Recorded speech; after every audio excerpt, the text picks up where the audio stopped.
Hello, good morning. You're watching Sky News Breakfast. In a moment, we'll take a look at the papers with Ava Santina Evans, political correspondent at Joe Politics, and Lisa Hazeldine, assistant online editor at The Spectator. But first, let's take you through the papers.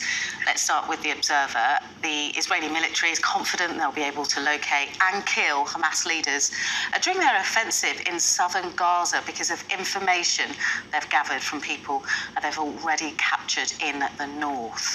In an interview with the Sunday Telegraph, Sir Keir Starmer heaps praise on former Conservative Prime Minister Margaret Thatcher, with the paper saying he's attempting to woo the right. Will it work? We'll see. The Sunday Times has news the government is planning to spend extra cash to secure the Rwanda migration deal.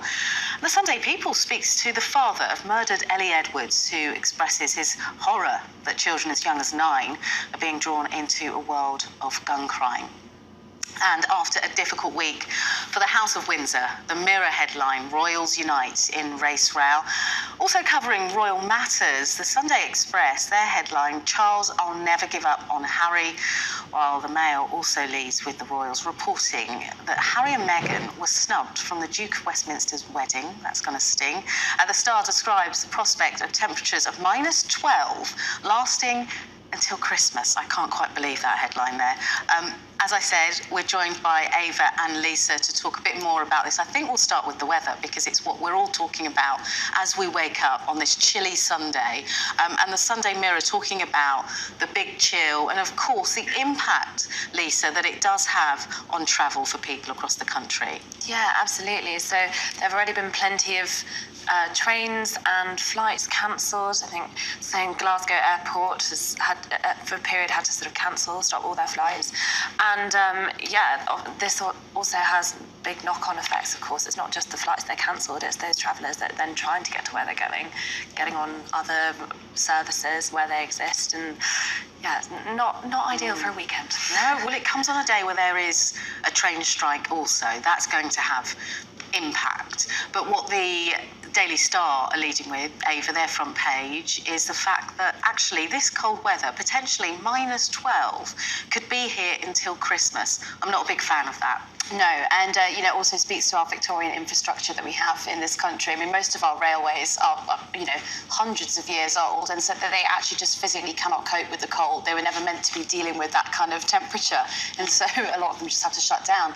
Also, not a good day to be a sports fan. If you're into racing, yesterday there were cancellations at Newcastle Racecourse, and if you're a football fan, Crewe versus Bristol Rovers, that was called off as well. Not a good day, No. The cold, not a good time to be a sports fan. Yeah, in Cumbria they're saying, look, if you're thinking about heading here, just don't, because there are people in shelters and lots of people will have plans ruined and disrupted, not only due to the strike, as you mentioned, but the cold weather that potentially is going to last for a very long time. We'll move on now to The Observer because they're focusing on the Israel-Gaza war and the ongoing situation there, but they're really focusing on the fact that the IDF are saying, look, we have information now from people that we've captured in the north, and we will be able to locate the leaders of Hamas, Lisa, and we will kill them.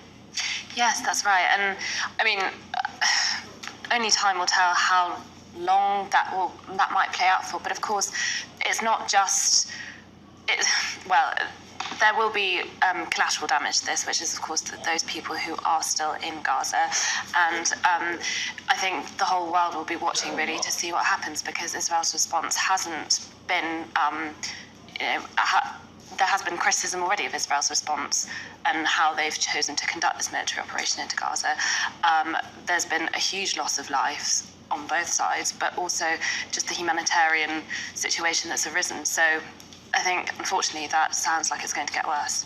And Ava, meanwhile, those people trapped inside Gaza, half of them children, desperately need aid. And we heard, didn't we, very recently that aid trucks have finally crossed that Rafah crossing, the border with Egypt, that much needed aid. Hearing stories of doctors carrying out operations using mobile phone light, it's extraordinary, the details that we're hearing. Yeah, they're not able to rely on power at the moment because of power outages. So it might be that you have premature babies who are in incubators and they're not sure if they can keep the incubators on. This is a region that was already 80% aid dependent before the events of October the 7th. 7th, the atrocities of October the 7th, now it is 100% aid dependent. And so it really is up to the surrounding countries to make sure that aid is getting through that Rafah crossing, and they haven't been able to guarantee that every day so far. And then politicians and the diplomacy, Lisa, has been really interesting to watch, because we saw leaders in Qatar really taking the reins of negotiations, and the prospect of a truce as it stands, as we talk now, are off the table. Yeah, that's right. So the truce that we saw last week was extended several times, so that it lasted 7 days in total, which in itself was quite remarkable, because I don't think people were expecting it to necessarily hold for that long. About half of the Israeli hostages also that had been taken into Gaza were repatriated back to Israel. But of course there are, I think, in the region of about 100 that still remain there, and I think as long as they are there, Israel will continue in their campaign to bring them home, but also in as has been said in the papers this morning, targeting those Hamas leaders and essentially trying to keep the threat from their borders. And continued bombardment of Gaza in the south too, which is quite a worrying tale of events. We'll be covering that, live coverage across Sky News, of course. What I do want to do now is a bit of a gear change, because a lot of the tabloid newspapers are focusing on this huge fallout the Royals are continuing to experience, and in the Times there is quite an ultimate snub, really, and this comes from the Duke of Westminster, Ava, who has decided not to invite Harry to the wedding. That's going to sting, because they were very close. Yeah, well, the Times have confirmed, they say for the first time this morning, that Hugh Grosvenor, who's the Duke of Westminster, was actually godfather to Harry's Prince Archie. Gosh, it's really difficult getting all the lineages right this morning. But yes, so apparently they were very close, and apparently he was one of the only friends that Prince William and Prince Harry shared, and had stayed friends with both of them throughout this dramatic split. It's now thought that he won't be, Prince Harry won't be attending their wedding next June, which is, it's quite the rift, and it's quite a snub. And then it's in the Mail, isn't it? The Sunday Mail. It's a story that we've spoken about, names being stripped and titles being taken away from Harry and Meghan, but it's saying here that the Commons, to be told, strip Harry and Meghan of their royal titles once again. It doesn't go away, does it, Lisa, this story? No, it doesn't. Not at all, no. So this is the MP, Bob Seeley. He's tabled this piece of legislation that, quite remarkably, was last used in 1917 during the First World War to essentially strip German nobility who also held British titles of those British titles. And I think essentially, unless it's opposed in either the House or the Lords in the next 40 days, it could come into power. So we'll see whether it does go through. I think this has obviously been something that's been talked about ever since they gave up a lot of their royal privileges in 2020, when they also stopped using her, I was about to say Her Majesty's, but those royal titles. And so, we'll have to see.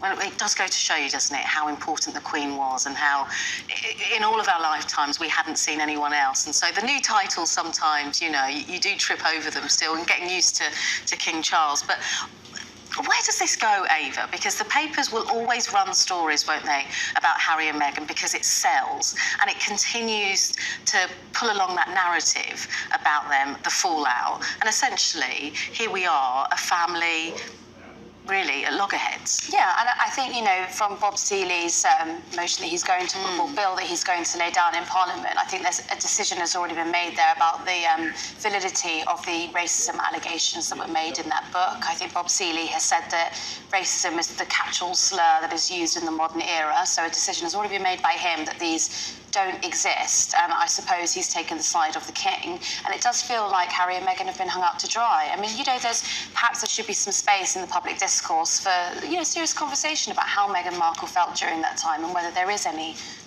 validity to the claims made in this book. And just when we thought, I suppose, that the story around Harry and Meghan had been put to bed somewhat, we saw earlier this week with Scobie's book, Endgame, that actually there's so much more to tell, Lisa. Yeah, absolutely. And I think what sort of is part of the tragedy of all this is that actually this whole row that's now blown up again about racism in the royal family, we had thought had been put to bed, but it has been sort of raked back up again. And actually, I personally just feel most sorry for, Meghan and Harry's children as a result of all of this. Regardless of who you believe to be most at blame, they don't have a relationship with a large portion of their family, and I think that's really sad. And what's interesting here, just finally, is the fact that the Mail on Sunday is saying, Harry and Meghan have not distanced themselves from any of this speculation. They haven't actually haven't put out any statements. That's quite curious, I suppose. Yeah, it is, but it's also damned if they do and damned if they don't, because if they are to get involved or acknowledge that this claim was ever made, then it just, it erupts another row. And I suppose if you are doing the PR for Harry and Meghan, you would hope that this would quietly go away, and perhaps they thought that it might be a story that would have been just last week. But I mean, judging by the papers today, I think this is going to run now for the next few weeks. Oh, absolutely. Ava, thank you. Lisa, lovely to have your company here in the studio. Thank you both.